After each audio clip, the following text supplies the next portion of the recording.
set yet. So there's still a lot more to do on retiree health care, even though a bill did go to the governor on that subject this year.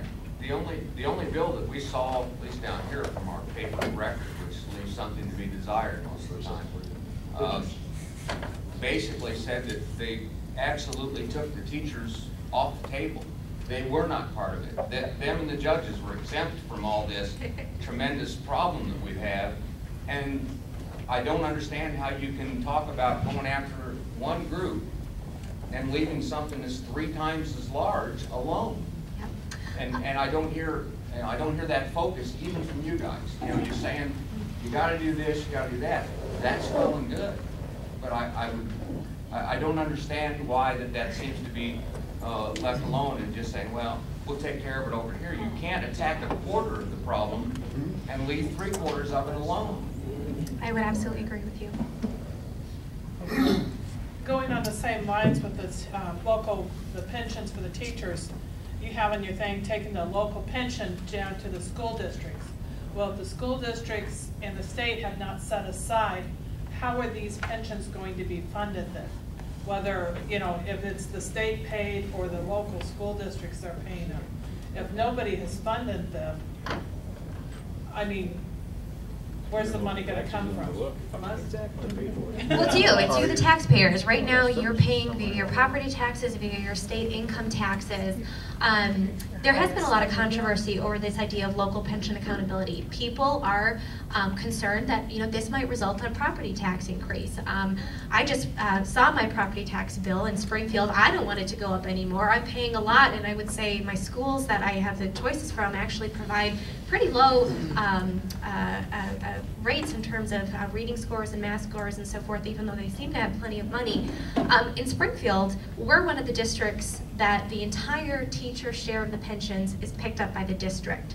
So we've suggested that in those types of districts, if you're going to move the state cost down to the district level, then teachers will need to start paying again in towards their pensions.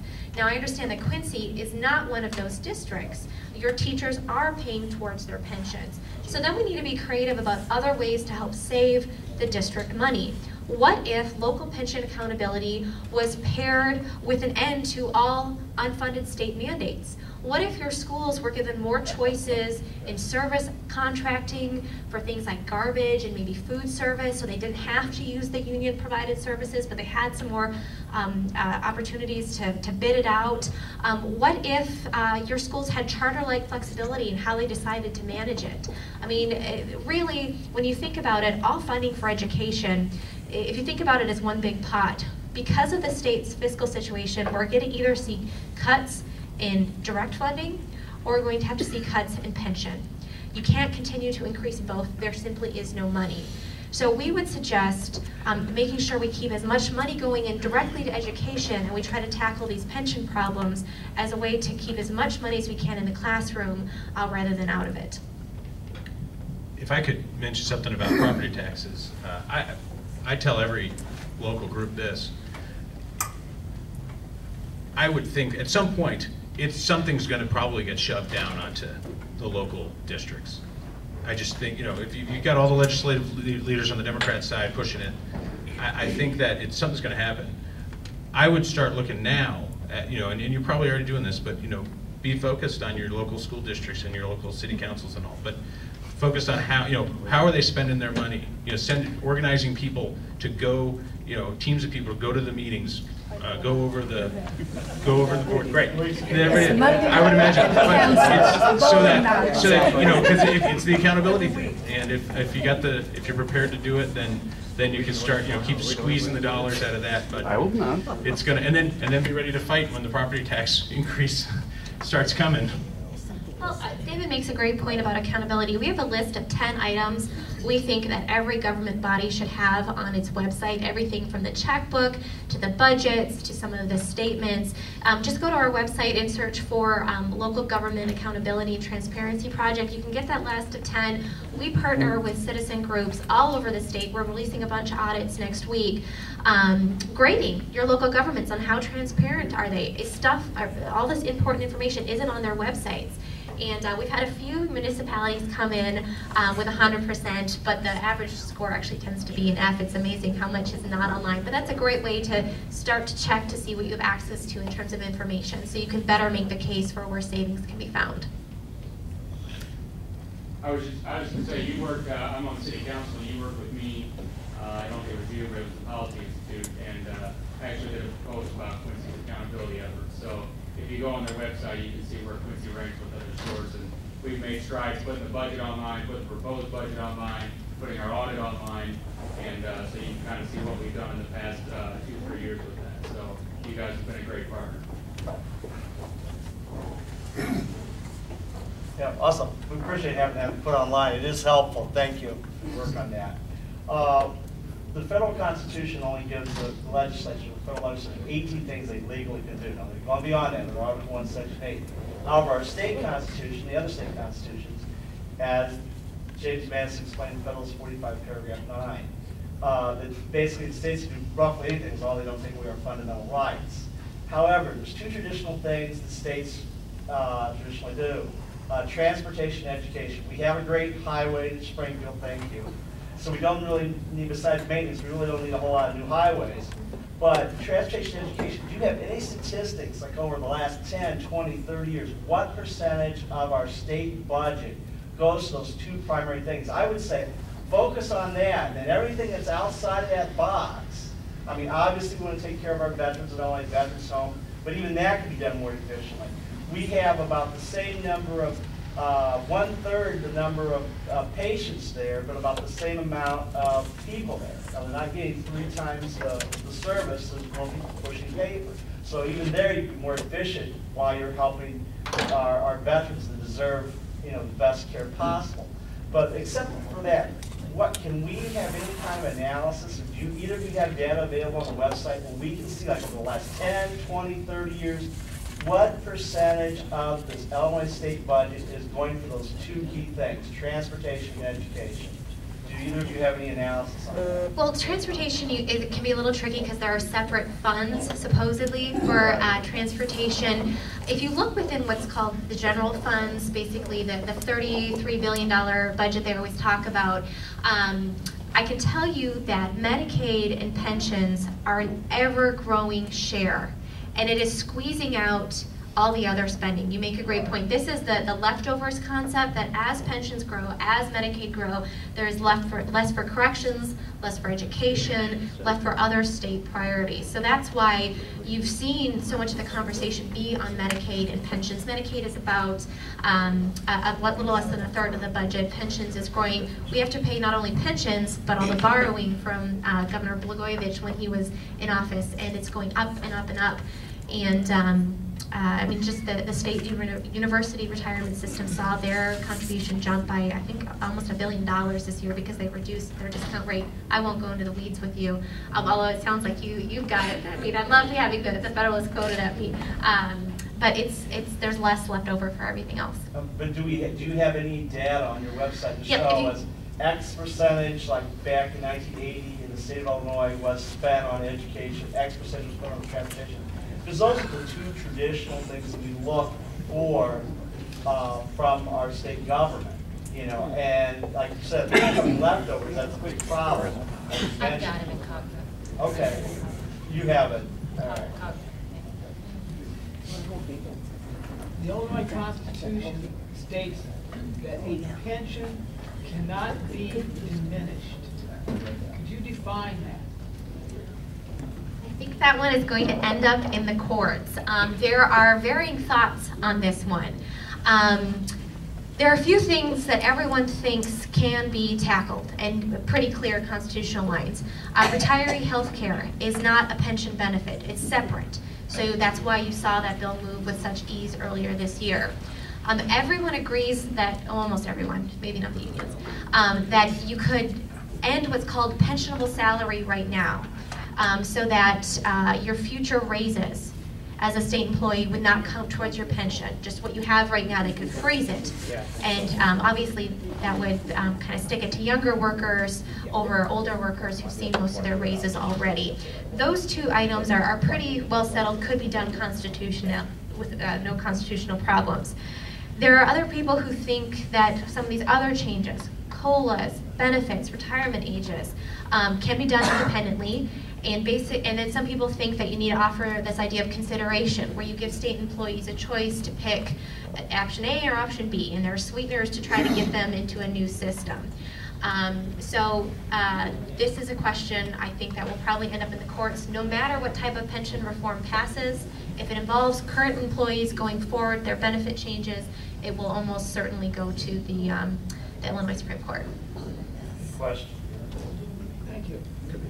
I'm sorry, if I could add one thing on pensions, just because I love talking about pensions.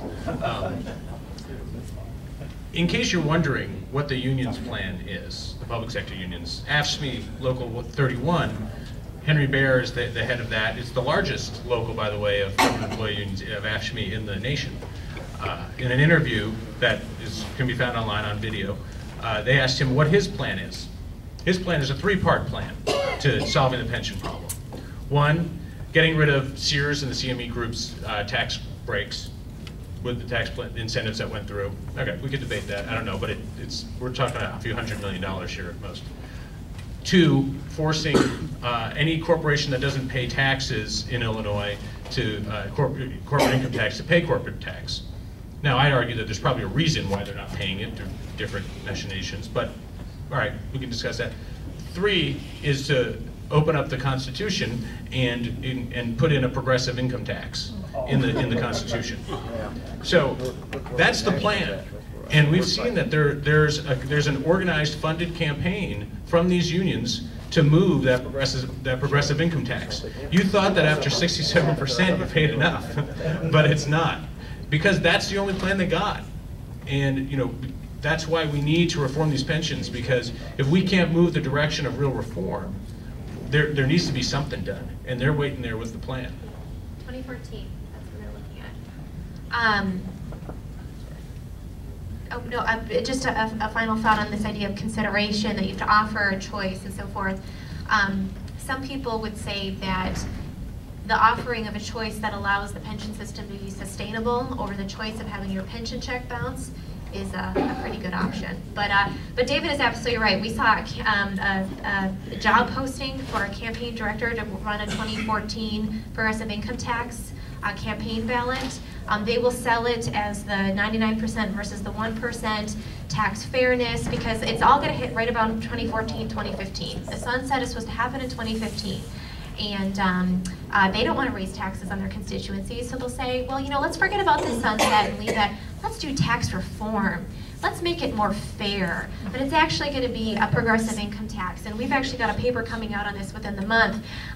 We just hired a chief economist from California, which has one of the most progressive tax systems in the nation, and you all know how well California's budget is doing.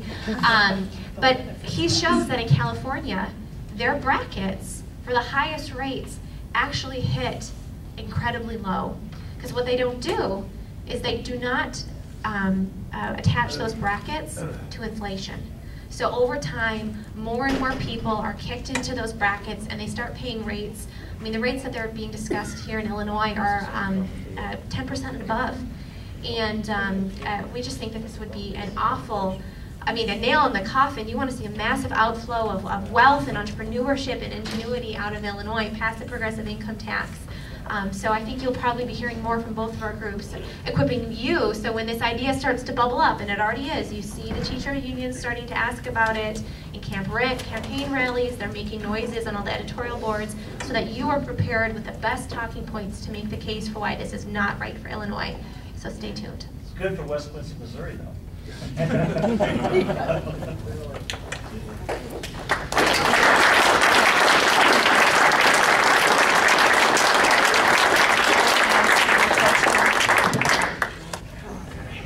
The erosion of jobs out of Quincy.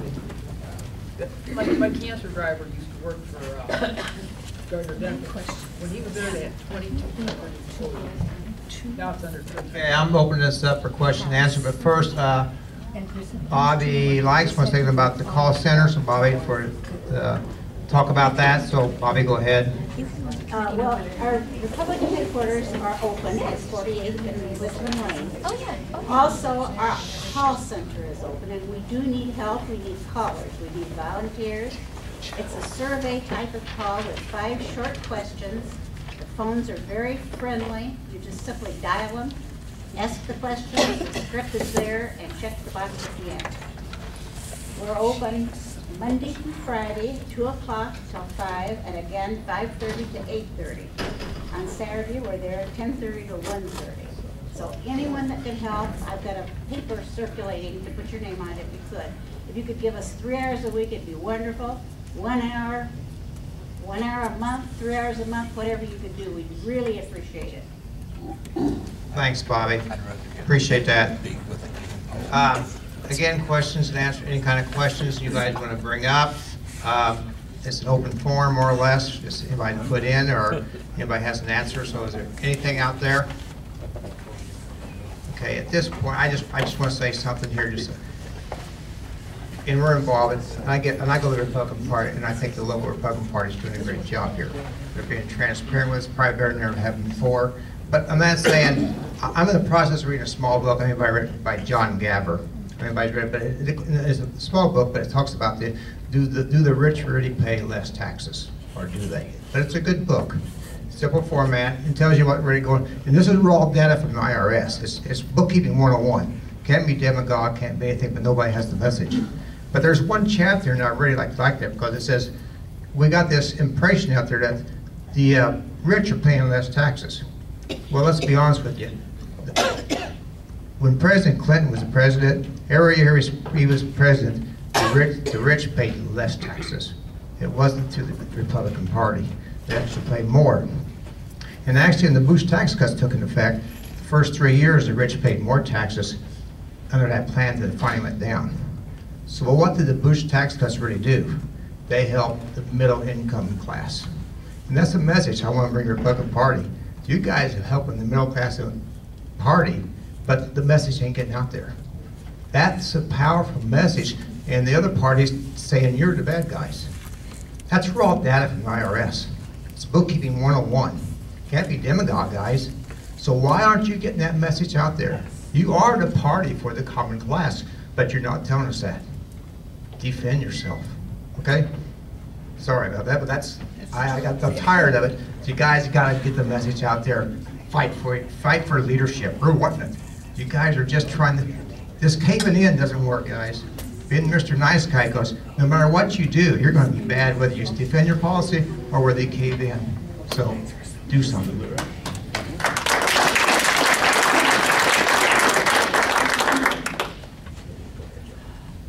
Becky, did you have something?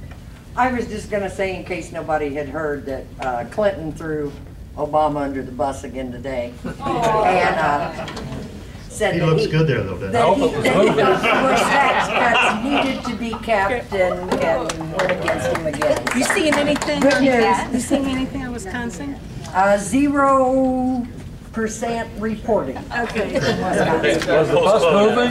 Polls Polls closed just now. Oh, did they? Yeah, They just now closed. 8 o'clock.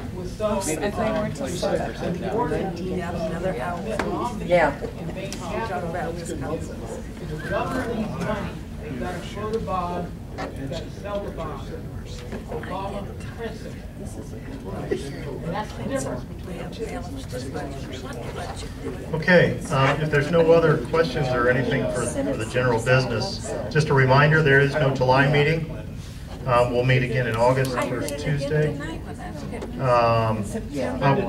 In September, I have confirmed again yesterday with Sam McCann, as long as they're not over there in.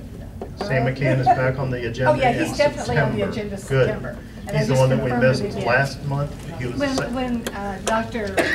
Dan was here, he Right. was right. Right, and he had to stay late. He's definitely, I confirmed it Okay. yesterday. Okay, that'll be good. Just a reminder, as we go towards November, it's going to take a lot of money to do certain things. One of the things that we're focusing on is voter education. That's why we're all here. And that takes money. So if you guys got a couple of bucks to spare on a t-shirt or something over on the table, there's a way to order. We've got order forms tonight. If anybody wants to take one with, you can fill it out and get it back. And if you go to thetruthfactory.com, if you have a PayPal account, you can order them online. or get a hold of a board member, we'll figure it out. We're gonna put the T-shirts on the website too. Okay, and I think there's a possibility we may send an email out to everybody that we have email addresses for the next couple of days with that information, okay? Kenny, did you have anything for closing? I'd like to thank our guests, Christina. And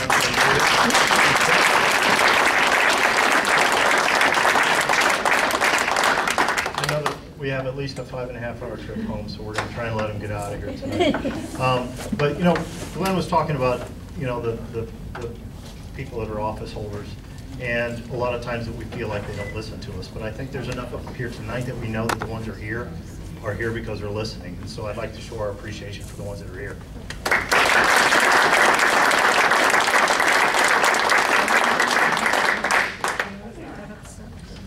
Okay, it'll be short and sweet here now. We're ready to close. I do want to thank for the use of the microphone, Laura. I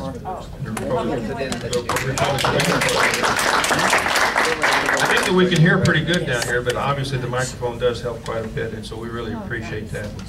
And Dan had mentioned something about the T-shirts that Mary Beth has over there. We got some over there that are they're pretty cute and they're pretty sarcastic. So you know you might enjoy them or whatever. So you need to kind of take a look at them. Just wanted to make one comment. You know, we're all here. We're grassroots people. We're involved with the politics. Involved with the issues. To a certain degree, every one of us is what you'd call a community activist, and that's what we all need to be. Every one of us. And the next time I come here to a meeting, I say, raise your hand if you contacted your representative. I want to see every single hand up. Thank you.